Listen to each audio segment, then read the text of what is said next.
la plateforme, ce réseau constitué de professionnels de médias et des métiers connexes issus de la génération intermédiaire, c'est-à-dire celle qui se situe entre l'ancienne et la nouvelle génération.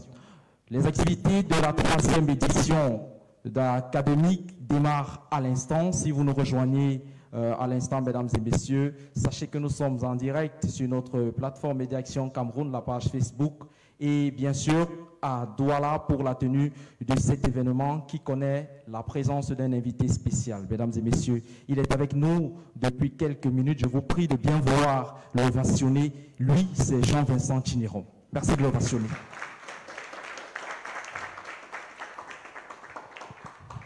Jean-Vincent Chineron est l'invité spécial du MAC Outside, un événement qui se tient au même moment que la cérémonie d'ouverture de la 3e édition d'académique dont je faisais mention tout à l'heure. Le thème retenu, c'est la promotion d'un journalisme de qualité. Et avec Jean-Vincent Chineron, on en saura davantage. Lui qui cumule plus d'un demi-siècle de carrière professionnelle, il nous en dira des nouvelles sur tout ce qu'il a traversé, sur son parcours et bien d'autres choses dans sa carrière. Mais avant, mesdames et messieurs, académique est un concept de Médiaction Cameroun, ce réseau de professionnels des médias et des métiers connexes issus de la génération intermédiaire, disais-je, qui est bâti autour d'un triptyque, mieux se connaître, mieux se parler, bâtir ensemble. Alors, ce soir, mesdames et messieurs, je vous prie d'ovationner celui qui vient à l'instant parce que c'est grâce à lui que nous avons le privilège de voir naître cette association qui a été créée en 2016. Lui, c'est le président fondateur de Médiaction Cameroun, Anissé Simon, mesdames et messieurs.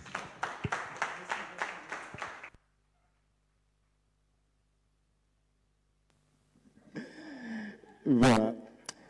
Merci Renaud. Bonsoir à tous et à toutes. Et surtout, merci à Jean-Vincent Chineron qui a pris la peine de se déplacer de Yaoundé afin de nous accompagner cet après-midi. Comme vous le savez, nous sommes là dans le cadre du MAC Outside, qui est un concept spécial lancé afin de partager avec les amis de la profession quelques astuces, quelques ficelles chaque mois. Et pour l'occasion, on a bien voulu faire une édition spéciale en présentiel avec Jean-Vincent. Avant de commencer, donc, on va normalement se présenter l'association en quelques lignes pour qu'il ait au moins une idée de l'association et surtout de nos objectifs. Donc, on précise que MAC, Médiaction Cameroun, en abrégé MAC, est d'abord une plateforme idéologique, un think tank, mais aussi un think tank qui ambitionne au quotidien de travailler à l'éclosion d'une génération de citoyens prêts à aller à l'assaut d'un monde développé. Médiaction Cameroun existe depuis 2016 et réunit en son sein les acteurs directs et indirects du monde des médias et des métiers connexes, des passionnés de l'information et de la communication, de la génération dite intermédiaire.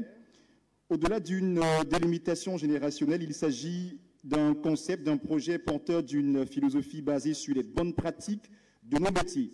La construction sans prétention d'un univers médiatique plus assaini. L'association a aussi pour but de promouvoir l'éducation aux médias et à l'information, mais surtout d'accompagner au quotidien les jeunes passionnés des métiers de l'information et de la communication. Et nous prônons au quotidien à travers nos formations la maîtrise des outils technologiques liées aux mutations digitales en cours, tout en prêchant les vertus d'une saine utilisation des nouveaux médias au sein des communautés. Tout ceci devant se développer dans le respect naturellement des valeurs, des droits et des libertés fondamentales si chères à notre pays. Nos actions au quotidien se déclinent au travers de multiples ateliers mensuels de renforcement de capacités des membres. Nous avons ainsi mis sur pied les ateliers de formation et de partage d'expériences, à l'instar du MAC Training, qui se déroule mensuellement aussi avec des leaders et managers qui viennent partager les expériences avec nos membres, mais aussi des rencontres professionnelles comme le MAC Outside de ce soir. Donc voilà globalement ce que c'est que Médiaction Cameroun, qui existe légalement, et une partie des membres est présente ce soir. On compte une quarantaine de membres, tout le monde ne peut pas être là au même moment. Donc bienvenue une fois de plus et merci d'avoir accepté de partager avec nous. Merci de mentionner Anissé Simon, s'il vous plaît. Anissé Simon, s'il vous plaît. Merci de mentionner encore. Mesdames et messieurs, chers invités, le programme de cette cérémonie prévoyait depuis 13 heures l'arrivée des membres de Média Action Cameroun, l'arrivée des invités, accueil et installation et l'arrivée de notre invité spécial qui est déjà avec nous. À présent, c'est la première partie des échanges avec notre invité Jean-Vincent Tinérong, un témoin de l'histoire du journalisme au Cameroun. Notre invité cumule plus de demi-siècle de carrière professionnelle et malgré le temps qui passe, JVT, comme l'appellent des intimes, est resté attaché à l'éthique et à la déontologie. Des valeurs qui lui ont permis de se hisser au sommet au point de devenir un modèle, mieux une icône de la presse nationale et internationale au regard de sa riche expérience acquise lors de ses passages dans des médias tels que AITV, RFI, Jeune Afrique Économie et bien d'autres. Né le 2 mai 1947, le journaliste émérite démarre son aventure professionnelle en 1971 à Radio Cameroun, devenu CRTV plus tard, chef de service des programmes, sous-directeur des nouvelles, sous-directeur des programmes, directeur de la production dans le même média. JVT a également fait ses classes dans la presse à capitaux privés. Alors, directeur général de Canal 2 International en 2006, notre invité spécial a occupé un an plus tôt la fonction de directeur des rédactions au groupe Le Messager, connu pour sa rigueur. Le doyen a moulé des générations de journalistes, devenus pour la plupart des vedettes, notamment à l'École supérieure de journalisme international, l'École supérieure internationale de journalisme, j'y arrive de Yaoundé, et CIJ, devenue aujourd'hui ESTIC, où il aura servi pendant 12 années de sa vie. Le parcours atypique de notre invité lui a permis de découvrir le monde dans sa globalité. Témoin de la transformation et de l'évolution du Cameroun sur le plan politique, économique et même social, JVT est aujourd'hui une source intarissable à laquelle peuvent s'abreuver des générations. Réputé pour ses chroniques et ses éditoriaux, jugé, osé parfois, le septuagénaire s'est aussi bâti une réputation dans la production audiovisuelle. Autant d'expériences et d'histoires que va partager avec nous notre invité Jean-Vincent Tinérong. Merci encore de l'applaudir. Bon après-midi, Jean-Vincent. Bon après-midi, cher ami. Bon, j'ai écouté votre présentation, elle est assez fidèle. Je pense qu'elle résume assez bien ma carrière et l'état d'esprit dans lequel je suis. C'est un état d'esprit qui vise à partager son expérience. Anissé m'avait parlé du projet de cette invitation depuis un certain moment. Nous avons eu à nous connaître, je crois, pendant un moment un peu trop court, à mon avis, quand on a collaboré ensemble au magazine Stratégie. Stratégie, vous savez, c'est un magazine économique qui passe tous les derniers dimanches du mois sur Canal 2.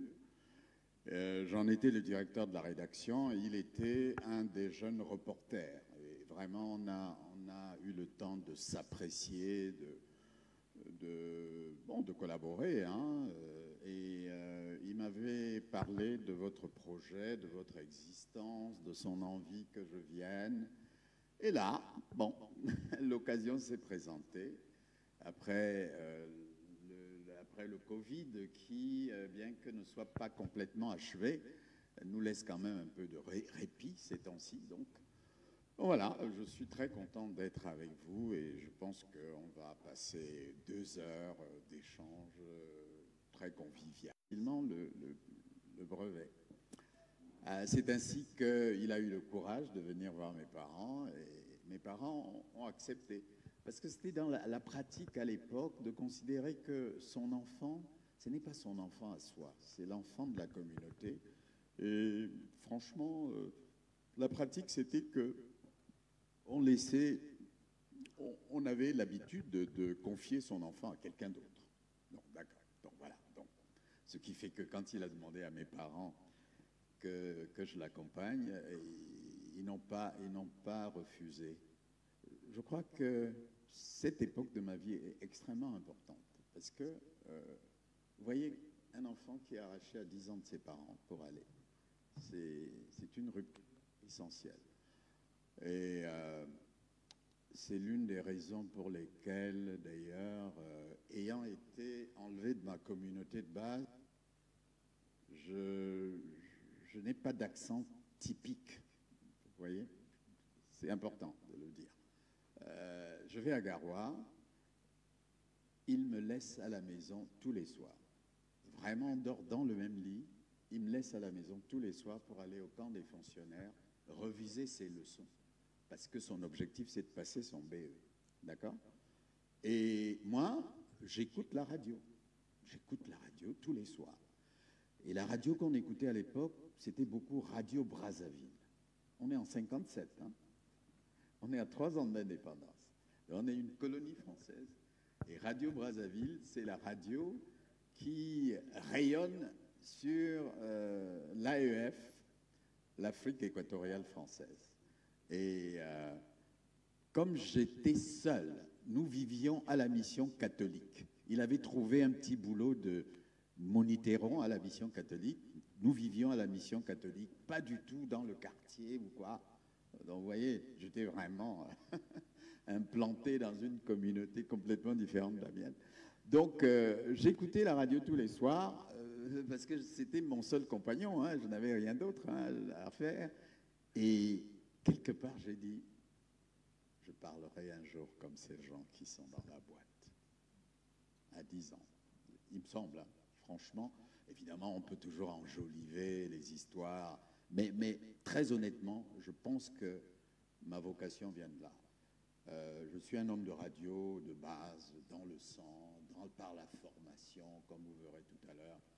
Donc, j'ai dit, il y avait une certaine Martine Heba qui présentait le journal, qui me passionnait. Je dis, un jour, je parlerai comme cette dame qui est dans cette boîte-là. Et je pense que cette idée ne m'a pas abandonné. J'ai cultivé cette volonté de le faire toute ma vie. Et donc voilà.